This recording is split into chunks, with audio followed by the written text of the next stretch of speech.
Bonjour à tous et bienvenue dans ce deuxième épisode sur l'affûtage. Aujourd'hui, on va parler ensemble du repos physique.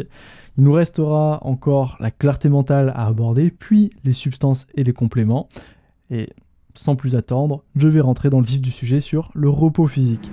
D'ailleurs, j'en profite pour te rappeler que je propose des services de coaching en ligne. Donc si tu veux franchir un cap, dépasser un plateau, obtenir un cadre d'entraînement ou même structurer tes entraînements, t'es au bon endroit. Le lien de mon formulaire est dans la description. Je te dis à tout de suite. Le repos physique, ça va passer évidemment, je dirais, par le sommeil. Le sommeil, pourquoi c'est vachement important? Évidemment, tu le sais toi-même, mais dans le sommeil, il y a tous les mécanismes de régulation des hormones, avec la gréline et notamment la leptine. En fait, je ne sais pas si tu le savais, mais la gréline, c'est l'hormone de la faim, et la leptine, c'est l'hormone de la satiété. Si tu as un mauvais sommeil, ce qui va se passer dans ton corps, c'est que tu vas avoir une augmentation de l'appétit. Donc déjà là, il y a un problème. Ça rejoint en fait les tips au niveau de l'alimentation, parce que tu vas avoir beaucoup plus faim, donc tu vas avoir beaucoup plus tendance à manger des aliments gras, des aliments transformés, mais surtout, tu vas augmenter ton risque de blessure. On le sait, si tu ne dors pas plus de 8 heures par jour, 8 heures par jour, mais des heures pleines, c'est-à-dire pas 8 heures dans ton lit, 8 heures de sommeil, tu vas avoir ce risque de blessure, tu vas avoir aussi ce risque de prise de poids. En fait, on voit bien dans cette étude de 2008 qu'il y a une association qui était claire et montrée, significative entre un sommeil de mauvaise qualité et des chances, en plus d'attraper une obésité, en plus en fait de manger plus de calories. Enfin bref, ça c'était une petite parenthèse. Maintenant, le sommeil à ne pas sous-estimer pour la récupération musculaire, évidemment, pour pouvoir t'entraîner au mieux, mais surtout récupérer mentalement, physiquement. Et là, physiquement, c'est le cœur même de cette vidéo. Si tu n'es pas capable de récupérer totalement physiquement, tout ton entraînement n'a aucun intérêt. Et donc, pour ne pas venir saboter cette phase d'affûtage, tu as besoin d'un sommeil de qualité, encore plus, je dirais, pendant les périodes d'entraînement. Mais là, il est tout aussi important et il ne faut surtout pas le négliger. Pour rappel, pour avoir un sommeil de qualité, il faut essayer de viser ces 7 à 9 heures de sommeil. C'est pas 7 à 9 heures dans le lit, c'est 7 à 9 heures de sommeil net. Essayez de stopper les écrans 30 minutes à 60 minutes avant d'aller dormir. Tu peux tout simplement à la place lire, essayer de t'étirer, prendre une douche froide pour abaisser ta température, passer du temps de qualité avec tes proches. Moi, je te propose de mettre en place plutôt une routine de lever, donc toujours te lever à la même heure, toujours te coucher le plus souvent à la même heure. Moi, ce que je fais à titre personnel en ce moment, c'est que j'essaie de me caler sur le rythme que je vais avoir en Espagne. Donc, me lever aux alentours, je pense, de 8-9 heures et me coucher plutôt tard, vers minuit, puisque la vie là-bas est plutôt décalée. Le rythme de vie en Espagne est décalé. Dans ta chambre, si tu veux améliorer ton sommeil, tu peux essayer de prendre, avoir une chambre qui est froide, donc climatisée ou pas. Je pense qu'il vaut mieux qu'elle soit juste bien isolée, avec une température avoisinant les 18 à 21 degrés. Je sais que ça peut paraître froid pour tout le monde, mais c'est ce qui te permet de mieux dormir. Après, c'est propre à chacun, ça on est d'accord. Vise à fermer tes volets, mettre tes rideaux pour être dans le noir complet. Essaye de ne pas avoir trop de bruit environnant. Si tu as des problèmes de voisinage ou autre, tu peux essayer d'avoir des boules caisses par exemple. Pas d'écran, je l'ai dit. Et surtout, pas de gros repas avant de dormir. Peut-être 3 heures avant de partir, c'est bien. Avant d'aller dormir, 3 heures, ça me paraît être la limite maximale. Vaut mieux faire ça plutôt que manger puis dormir. C'est pas que ça va t'empêcher de dormir, c'est juste que ça va réduire la qualité de ton sommeil et c'est ce qu'on cherche à mettre en place pour avoir une meilleure récupération musculaire possible. Maintenant, concrètement, vis-à-vis de l'entraînement, quand tu es dans cette phase de deload, cette phase d'affûtage, ça ne veut pas dire que tu ne vas pas t'entraîner, ça veut simplement dire que tu vas réduire ton entraînement. Mais il y a un but et il y a une manière de le faire. Le but, c'est de permettre à ton corps, on l'a dit, de récupérer de la fatigue accumulée durant tes mésocycles antérieurs. Il manque un S d'ailleurs ici. Hop. Mais aussi de stimuler de manière assez brève et intense ton corps pour maintenir ses performances. Mais quand je te dis qu'on va le stimuler, donc on va le stimuler surtout au niveau de l'intensité, mais ce qu'on va faire en contrepartie, c'est abaisser le volume. Surtout pas l'intensité.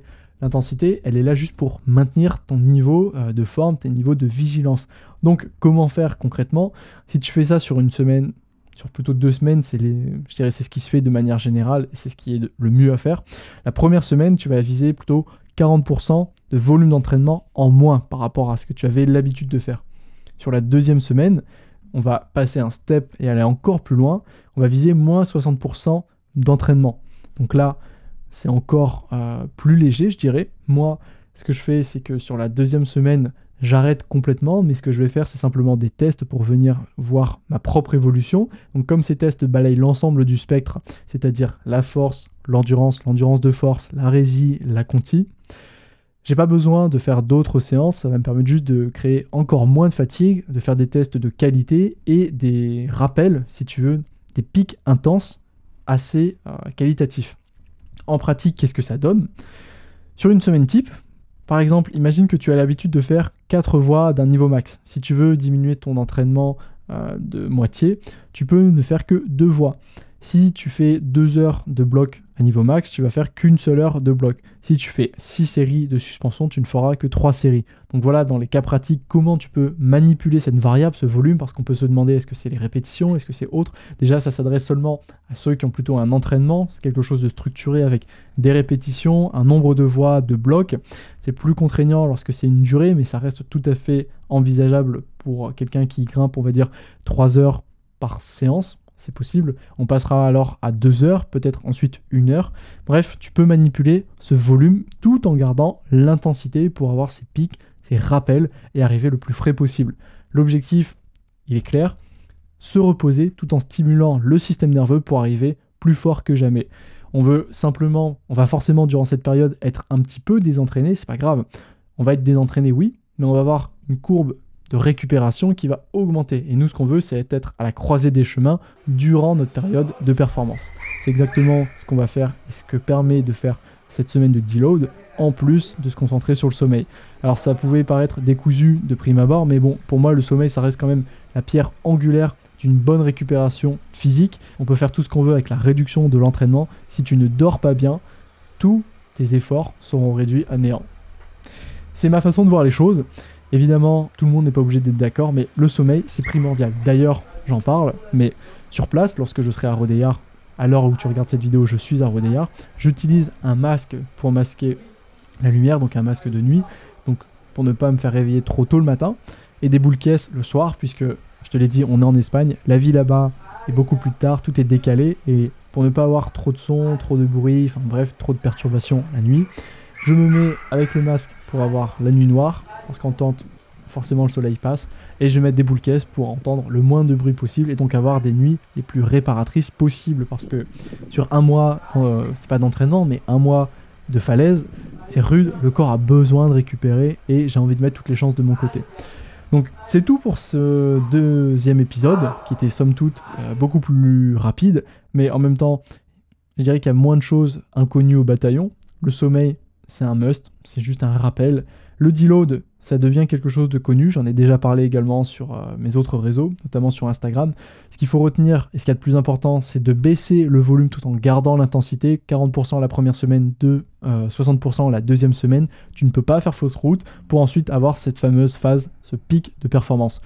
Je te dis à la prochaine, on se retrouve pour le 3e épisode, celui sur la clarté mentale. Porte-toi bien, entraîne-toi bien, ciao. Bon, test de la genouillère avec une petite serviette pour protéger le genou. Ah ouais, waouh, ah comment ça change, incroyable. Ça fait mal de se raser, c'est relou, mais qu'est-ce que c'est agréable.